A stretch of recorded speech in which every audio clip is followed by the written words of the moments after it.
سلام کہہ دینا، فلاں کو سلام کہہ دینا، چٹیاں بھی لکھ کے بھیجو، وہ دروازے کے باہر پھینک کے چلا جاتا. دوبارہ یہ بری کوئی صورت آئے ہی نہ میں تمہارا سلام پہنچاؤں گا، نہ باہر والے کا سلام لاؤں گا. چھوٹ کے جانے والا تو یہ حالت میں جاتا ہے، کوئی دیکھتا بھی نہیں. جس کے چھوٹنے کا پروانہ آتا ہے نا اندر، اور کتنے دن تو وہ بیٹھے بیٹھے ہاتھ بھی دبا رہے ہیں، پیر بھی دبا رہے ہیں، سلام بھی کر رہے ہیں، سب کچھ ہے، اور باہر سے بیڑا آیا اور کہا گیا کہ بھائی تمہاری تو چھٹی ہو گئی. وہ نہ سلام کرتا ہے، نہ مسافہ کرتا ہے، کچھ بھی نہیں، پیچھے مڑ کے دیکھتا بھی نہیں. حتیٰ کہ اپنے کپڑے، وہ الگ الگ ایک میتھ چلتے رہتے ہیں جیل کے اندر، جو ہے کوئی بھی چیز اپنی چھوڑنا بھی نہیں چاہتے، کیونکہ قیدیوں نے ڈرا کے رکھا ہے کہ اگر کوئی کپڑے چھوٹے ہیں تو واپس اندر آئے گا، وہ کپڑے تجھے واپس لے آئیں گے. وہ سمیٹ تک کر لے کے چلے جائے، کسی کو کچھ دینا نہیں. بہرحال یوسف علیہ السلام نے جس قیدی سے کہا وہ نکل تو گیا لیکن بھول گیا، بتایا نہیں، نہ بادشاہ کے پاس نہ کسی کے پاس اس نے کوئی بھی بات رکھی نہیں. اب اس اسنا میں بتایا جاتا ہے اور 7 سال گزر گئے.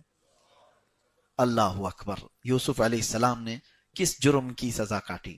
کچھ بھی نہیں تھا، اور نبی تھے، دامن پاک، دامن پاک، عام لوگوں کی بات نہیں کر رہا.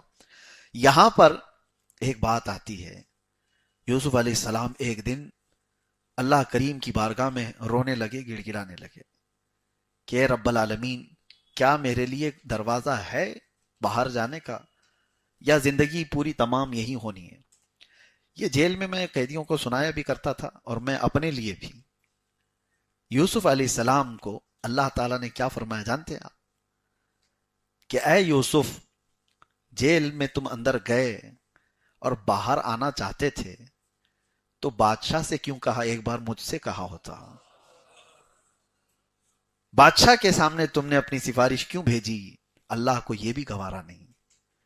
اپنے محبوبوں کے متعلق، عام لوگ تو کچھ بھی ادھر ادھر سفارش کریں، ساری چیزیں اپنی جگہ پر، اسباب پر چل رہا ہے، لیکن محبوبوں کی بات الگ ہے. وہ انبیاء ہیں، وہ نبی ہیں. رب تبارک و تعالیٰ فرماتے. پھر حضرت یوسف علیہ السلام کو احساس ہوا، اور اس کے بعد کہا اب تو جانا ہی نہیں. میں نے بادشاہ کے سامنے اللہ کو چھوڑ کر دوسرے کے سامنے سفارش کیوں کی؟ میں نے دوسرے سے امید کیوں لگائی کہ بادشاہ چاہے گا تو چھوٹ جائے گا؟ رب تبارک و تعالیٰ کی ناراضگی کا سبب بنا. اور اس کے بعد جب آپ کو احساس ہوا، تبھی آپ کے چھوٹنے کا وقت بھی آ گیا. اور جو چھوٹنے کا وقت آیا، اس وقت آپ کو آ کر کے سنایا گیا کہ چلو یوسف، اب بادشاہ وقت آپ کو بلا رہا ہے. کیونکہ بادشاہ بھی ایک خواب دیکھا تھا اور اس کو بھی تعبیر نہیں معلوم تھی. اور یہ چھوٹا ہوا قیدی 7 سال کے بعد بادشاہ کو کہتا ہے مجھے تو یاد آ رہا ہے کہ جیل میں ایک آدمی ہے جو خوابوں کی سچی تعبیر بتاتا ہے، تو لے آؤ اس کو. بادشاہ نے کہا آزاد کرو، لے آؤ، اور اعزاز کے ساتھ لے آؤ. کون ہے؟ یوسف علیہ السلام. اب اعزاز کے ساتھ لے جانا تھا، یہ اللہ کا نظام ہے. یوسف علیہ السلام کے پاس جب لوگ آئے کہ بادشاہ وقت آپ کو اعزاز کے ساتھ بلا رہا ہے، آپ نے کہا اب مجھے نہیں جانا ہے، اب مجھے باہر نہیں جانا ہے، کیونکہ میں دنیا سے یا بادشاہ سے امید جو لگایا، اللہ تبارک و تعالیٰ کہیں مجھ سے ناراض نہ ہو جائے. تو اس کے بعد آپ نے کہا کہ اب مجھے جانا نہیں.